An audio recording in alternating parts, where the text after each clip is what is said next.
বলেন তো আপনাদের মহিলারা কি জুমার দিনে জুমার নামাজ পড়তে যায়? ঈদের দিনে ঈদের নামাজ পড়তে যায়?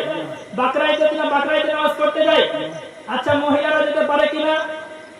হ্যাঁ, আপনি বলছেন পারে, কেউ বলছে পারে না। ভালো করে শুনেন মুসলমান, নবী পাকের জামানায় মহিলারা মসজিদে যেত, মহিলারা মসজিদে কথা বলেন যেত, নবী পাকের পিছনে নামাজ পড়তো, ফজরের নামাজ পড়তো, জোহরের নামাজ পড়তো, ইশার নামাজ পড়তো, মাগরিবের নামাজ পড়তো। আপনার সেই হাদিসকে কেন্দ্র করে বর্তমান সমাজের কিছু মৌলবি মহিলাদেরকে আবার মসজিদে নিয়ে যাচ্ছে, কিন্তু নিয়ে যাচ্ছে কখন? তারাবিতে, জুমা আর ঈদে। আমি বলতে চাই, যদি নবী পাকের জামানায় মহিলারা 5 টাইমে মসজিদে যায়, তো তোমরা 3 টাইম করে নিয়ে যাও। হ্যাঁ, 5 টাইমে নিয়ে যেতে হবে, তাই না? মুসলমান ফটোস নেবেন, মহিলাদেরকে বাড়ি ছেড়ে মসজিদে গিয়ে যদি নামাজ পড়ে একটাও নেকি বেশি পাবে না। আর এটা হলো হানাফিদের ফতোয়া, এটা হলো সুন্নিদের ফতোয়া। আর এই ফতোয়াটা আপনার মুখে বলা ফতোয়া নয়, এই ফতোয়াটা হলো হাদিস এবং কোরআনের আয়াত দ্বারা প্রতিষ্ঠিত ফতোয়া। বলেন সুবহানাল্লাহ।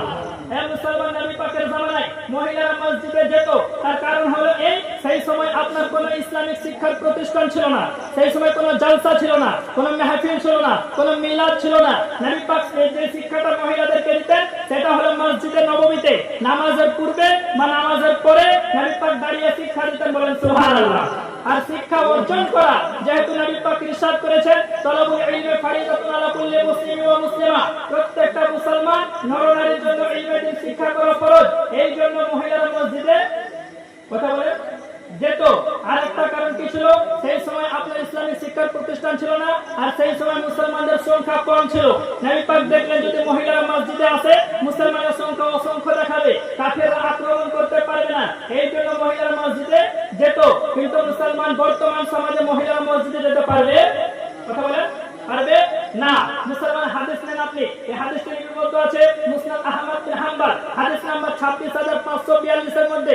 সেই হাদিস খানা লিপিবদ্ধ আছে সহিহ ইবনে খুজাইমা, হাদিস নাম্বার 1683 এর মধ্যে। সেই হাদিস খানা লিপিবদ্ধ আছে আল মুস্তাদরাক লিল হাকিম, প্রথম খণ্ড 327 পৃষ্ঠা, হাদিস নাম্বার 756 এর মধ্যে। সেই হাদিস খানা লিপিবদ্ধ আছে সুনানুল কুবরা লিল বাইহাকি, তৃতীয় খণ্ড 127 পৃষ্ঠা, হাদিস নাম্বার 5300 আপনার 60 এর মধ্যে। সেই হাদিস খানাকে ইমাম মুনজির রাহমাতুল্লাহ আলাইহি নিজের কিতাব আত-তারগিব প্রথম খণ্ডে 141 পৃষ্ঠায় উল্লেখ করেছেন। সেই হাদিস খানা জামে সাগীর, হাদিস নাম্বার 5638 এর মধ্যে লিপিবদ্ধ আছে। কি হাদিস? আন উম্মে সালমাতা যাওজিন নবী সাল্লাল্লাহু আলাইহি ওয়াসাল্লাম আনি নবী সাল্লাল্লাহু আলাইহি ওয়াসাল্লাম খায়রু মাসাজিদিন নিসায়ে কা'আরু বুয়ুতিহিন্না। নবী পাক সাল্লাল্লাহু আলাইহি ওয়াসাল্লামের প্রসঙ্গে হযরত উম্মে সালমা রাদিয়াল্লাহু তাআলা আনহা ইরশাদ করেন, মহিলাদের সবথেকে উত্তম সাজদার জায়গা হলো তার ঘরের সেই জায়গাটি, যেই জায়গাটি হলো একটু নিচু স্থান। বলে সুবহানাল্লাহ। জোরে সুবহানাল্লাহ বলা।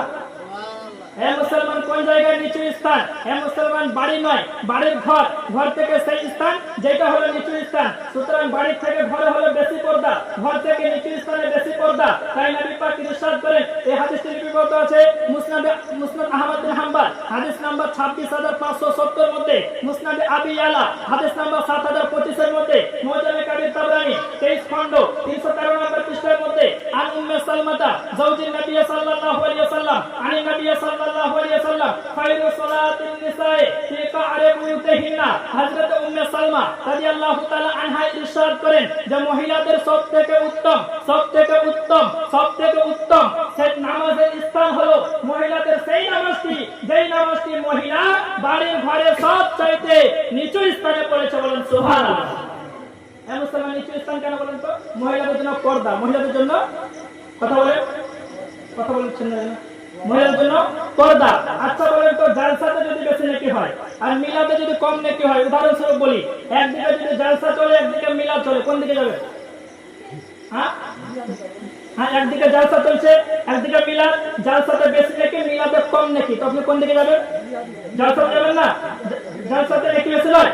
যে বুদ্ধিমানের কাজটা এটাই মুসলমান, যে যেই দিকে নেকি বেশি সেই দিকে যাবেন। তো মুসলমান আপনাকে কেউ লজিক দিবে যে আপনার মহিলাদের আপনার জামাতের সহিত নামাজ পড়লে বেশি নেকি, কিন্তু মুসলমান একটা কথা মনে রাখবেন, জামাতের সহিত বেশি নামাজ নেকি পাবে মহিলারা, এটা হচ্ছে পুরুষদের জন্য। এটা কাদের জন্য? এটা পুরুষদের জন্য। নবী পাক ইরশাদ করেন হাদিসটি তিরমিজি শরীফ জিলদ নাম্বার 1 হাদিস নাম্বার 215 এর মধ্যে লিপিবদ্ধ আছে। মুসান্নাফ ইবনে আবি শাইবা দ্বিতীয় খণ্ড 226 পৃষ্ঠা হাদিস নাম্বার 8392 এর মধ্যে লিপিবদ্ধ আছে। মুসনাদে আহমদ হাদিস নাম্বার 5779 এর মধ্যে লিপিবদ্ধ আছে। সুনানে ইবনে মাজাহ হাদিস নাম্বার 789 এর মধ্যে লিপিবদ্ধ আছে। আমি ইবনে উমারা قال رسول الله صلى الله عليه وسلم صلاة الجماعة تفضل على صلاة الرجل وحده ب27 درجة বলেন সুবহানাল্লাহ। হযরত আব্দুল্লাহ ইবনে উমর রাদিয়াল্লাহু তাআলা আনহু বর্ণনা করেন রাসূল পাক সাল্লাল্লাহু আলাইহি ওয়াসাল্লাম বলেন সালাতুর রজুলের নামাজ বাড়ি অপেক্ষা মসজিদে গিয়ে জামাত সহ নামাজ পড়লে এটা হলো 27 গুণ বেশি নেকি বলেন সুবহানাল্লাহ। অর্থাৎ ফরজ নামাজ আপনি বাড়িতে একবার পড়ছেন 27 বার পড়ছেন, আর ওই নামাজটা মসজিদে ইমামের সঙ্গে একবার পড়ছেন তো দুইটা নামাজ সমতুল্য। তো মুসলমান আল্লাহর নবী বলেন রজুলের নামাজ, আর রজুলটাকে বলা হয় রজুল মানে হলো পুরুষ, রজুল মানে পুরুষ। তো মুসলমান পুরুষের নামাজ বাড়ি অপেক্ষা মসজিদে গিয়ে নামাজ পড়লে নাকি কত পাবে? 27 গুণ। তো যদি উভয়টা হতো, নবী পাক উভয়টা বলতেন, কিন্তু উভয়টা বলেননি, বরং নবী পাক ইরশাদ করেন হে আমার উম্মতরা শুনে নাও। এই হাদিসটি লিপিবদ্ধ আছে আসনানুল কুবরা লিল বাইহাকি তৃতীয় খণ্ড 188 পৃষ্ঠা হাদিস নাম্বার 5365। সেম হাদিস কানে লিপিবদ্ধ আছে সহিহ ইবনে খুজাইমা তৃতীয় খণ্ড 95 পৃষ্ঠা হাদিস নাম্বার 1691। সেম হাদিস খানা মাজমাউজ জাওয়াইদ দ্বিতীয় খণ্ড 35 পৃষ্ঠা হাদিস নাম্বার 2115। সেম হাদিস কানে লিপিবদ্ধ আছে জামিউল আহাদিস হাদিস নাম্বার 20124 এর মধ্যে আন আব্দুল্লাহ ক্বালা রাসূলুল্লাহ সাল্লাল্লাহু আলাইহি ওয়াসাল্লাম মা সাল্লাত ইমরাতুন সালাতান আহাব্বা ইলাল্লাহ মিন সালাতিহা ফি আশাদ্দি বাইতিহা যুলমাতান বলেন সুবহানাল্লাহ। যারা বলেন সুবহানাল্লাহ। এই মুসলমান এই হাদিসের মধ্যে রাসূল পাক সাল্লাল্লাহু আলাইহি ওয়াসাল্লাম বলেছেন একজন মহিলা জীবনে যতগুলি নামাজ পড়েছে তার মধ্যে সবথেকে গ্রেটেস্ট নামাজ আহাব্বা ইলাল্লাহ, আল্লাহর কাছে সবথেকে পছন্দের নামাজ মহিলাটির মেয়েদের সেই নামাজটি আল্লাহর কাছে সবথেকে বেশি প্রিয়, যেই নামাজটি মহিলা বাড়ির ঘরে সেই জায়গাতে পড়েছে যেই জায়গাতে সবচাইতে অন্ধকার জায়গা বলেন সুবহানাল্লাহ। হে মুসলমান প্রথম হাদিস আসলো কি নিচু স্থান, দ্বিতীয় হাদিস আসলো কি অন্ধকার। অন্ধকার কেন বলেন তো? মহিলাদের জন্য পর্দা, মহিলাদের জন্য পর্দা এটাই লিখেছে। যখন থেকে মহিলাদের পর্দা হতেছে গুনাহ বেশি হতে লেগেছে, যখন থেকে মেয়েদের পূর্ণি মাথা থেকে নেমেছে তখন থেকে যুবকরা বিগড়ে গেছে, যখন থেকে মহিলারা নিজের ইজ্জত নিজের মান নিজের সম্মানকে হারিয়েছে, যখন সোশ্যাল মিডিয়াতে নিজেকে প্রকাশ করেছে তখন থেকে টিভি ভিডিও গান বাজনা আমাদের সমাজে এত বেশি হয়েছে যে আজকে বাপ বেটা সন্তান একত্রিত হয়ে দেশে ফিল্ম দেখা হয়, কিন্তু কাউকে শরম লাগে? শরম লাগে? শরম লাগে না। নবী পাক ইরশাদ করেন, আচ্ছা সাহাবীরা বেশি হাদিস বুঝেছেন না আমরা বেশি হাদিস বুঝেছি বলেন তো? হ্যাঁ, নবী পাক ইরশাদ করেন, এটা বুখারী শরীফের মধ্যে আছে, আবু দাউদ শরীফের মধ্যে আছে, লা তামনাউ আমা আল্লাহি মাসাজিদাল্লাহ। রাসূল পাক বলেন ও আমার নবী পাক বলেন যে ও আমার সাহাবীরা তোমরা মহিলাদেরকে মসজিদে আসতে বারণ করো না। তো আমরা কি বারণ করি? কিন্তু আমাদের মহিলারা যায় না। এটা কখন বলছেন হাদিসটি? সেই সময় যখন ইসলাম আপনার শুরু প্রচার হচ্ছে, আপনার শিক্ষার কোনো প্রতিষ্ঠান নাই, সেই সময় নবী পাক বলছেন মহিলাদেরকে মসজিদে আসতে দাও, কারণ যদি মহিলারা মসজিদে আসে শিক্ষাটা গ্রহণ করতে পারবে। পরক্ষণে আপনি বুখারী শরীফ উঠান, রাসূল পাক বলছেন সাহাবী এখন তোমরা মহিলাদেরকে শুধু রাত্রিতে আসার অনুমতি দাও। কখন? রাত্রিতে, বিল্লাইল, রাত্রিতে আসার অনুমতি দাও। হে মুসলমান প্রথমে হলো সব সময় অনুমতি, এখন হলো রাত্রিতে অনুমতি। এবার আপনারা বলেন তো বাবজি, জুমার নামাজ দিনে হয় না রাতে? ঈদের নামাজ দিনে হয় না রাতে? বাকরা ঈদের নামাজ দিনে হয় না রাতে? তো ঈদের নামাজ, জুমার নামাজ, বাকরা ঈদের নামাজ প্রথম হাদিস থেকে প্রমাণিত ছিল, দ্বিতীয় হাদিস থেকে এগুলি মাফ হয়ে গেল বলেন সুবহানাল্লাহ। এবার যদি আপনি বলেন না ঈদের নামাজ পড়তে হবে মহিলাদেরকে, জুমার নামাজ পড়তে হবে মহিলাদেরকে, ঈদের নামাজ পড়তে হবে মহিলাদেরকে, এটা হবে মিসআন্ডারস্ট্যান্ডিং অফ হাদিস, এটা হলো আপনার মূর্খামি। হে মুসলমান নবী পাক ইরশাদ করেন, আচ্ছা বলেন তো ইমামের পিছনে নামাজ পড়লে বেশি নাকি? তাই মহিলারা ওরা মসজিদে নিয়ে যায়, তাই না? হ্যাঁ, ওরা মহিলাদেরকে মসজিদে নিয়ে যায়, দলিল কি? বলবে ইমামের পিছনে বেশি নাকি। আচ্ছা বলেন তো বিশ্বের মধ্যে সব থেকে বড় ইমাম কে? হ্যাঁ, বিশ্বের মধ্যে সব থেকে বড় ইমাম কে? ইমামে আযম আবু হানিফা ইমাম, ইনি ফিকহের ইমাম। আদম আলাইহিস সালাম থেকে নিয়ে এতক্ষণ পর্যন্ত আর এখন থেকে নিয়ে কিয়ামত পর্যন্ত যতজন ব্যক্তি এসেছে এবং যতজন ব্যক্তি আসবেন তার মধ্যে সব থেকে বড় ইমাম তিনি আজকের কোন মাস্টার নয়, আজকের কোন ডক্টর নয়, আজকের কোন নায়ক নয়, আজকের কোন খলনায়ক নয়, তিনি হলেন আপনার ও আমার নবী জনাবে মুহাম্মদ রাসূলুল্লাহ সাল্লাল্লাহু তাআলা আলাইহি ওয়াসাল্লাম। সুবহানাল্লাহ। হে মুসলমান, আজকের যদি মৌলবীর পিছনে নামাজ পড়েন জাহান্নাম হারাম হতে পারে? বলেন হতে পারে না। আজকের কোন মাস্টারের পিছনে নামাজ পড়লে জাহান্নাম হারাম হতে পারে না। আজকের কোন ডক্টরের পিছনে নামাজ পড়লে জাহান্নাম হারাম হতে পারে না। আচ্ছা বলেন তো, আজকের কোন মৌলবী জাহান্নামে যেতে পারে কিনা? কথা বলেন। আজকের কোন নামাজি জাহান্নামে যেতে পারে কি পারে না? আজকের কোন হাজীকে জাহান্নামের আগুন স্পর্শ করতে পারে কি পারে না? হ্যাঁ বলেন। হ্যাঁ, আজকের কোন নামাজিকে জাহান্নামের আগুন স্পর্শ করতে পারে? আজকের কোন গাজীকে জাহান্নামের আগুন স্পর্শ করতে পারে? আজকের কোন মুফতিকে জাহান্নামের আগুন স্পর্শ করতে পারে? আজকের কোন মাওলানাকে জাহান্নামের আগুন স্পর্শ করতে পারে? আজকের কোন ডক্টর মাস্টার নায়ককে জাহান্নামের আগুন স্পর্শ করতে পারে? কিন্তু নবী কায়নাত সাল্লাল্লাহু তাআলা আলাইহি ওয়াসাল্লাম ইরশাদ করেন, মিশকাত শরীফ উঠান আপনি, মিশকাত শরীফ জিল নাম্বার 2 পেজ নাম্বার 554 এর মধ্যে রাসূল পাক বলেছেন, লা তামুসুন নার মুসলিমান রানী ও রামান রানী, সেই মহিলা সেই ব্যক্তিকে জাহান্নামের আগুন স্পর্শ করতেই পারে না। নবী বলেছেন যে আমার ডাইরেক্টলি দর্শন করেছে। সুবহানাল্লাহ। হে মুসলমান, রাসূল পাক বলেছেন ওই ব্যক্তিকে জাহান্নামের আগুন স্পর্শ করতেই পারে না যে আমার ডাইরেক্টলি কি করেছেন বাপ? দর্শন করেছেন। আর রামান রানী, নবী বলেছেন আমার দর্শনকারী যদি কেউ দর্শন করে তাকেও জাহান্নামের আগুন স্পর্শ করতে পারবে না। এবার চিন্তা করেন তো মুসলমান, যে নবী মুস্তাফার চেহারার দিকে তাকালে, যে নবী মুস্তাফাকে একবার দেখলে জাহান্নামের আগুন হারাম হয়ে যায়, সেই নবীর চাইতে আজকে পৃথিবীতে কোনো বড় ইমাম আছে? আজকের মসজিদ থেকে নবী পাকের পিছনে নামাজ পড়লে বেশি নেকি আছে না নাই?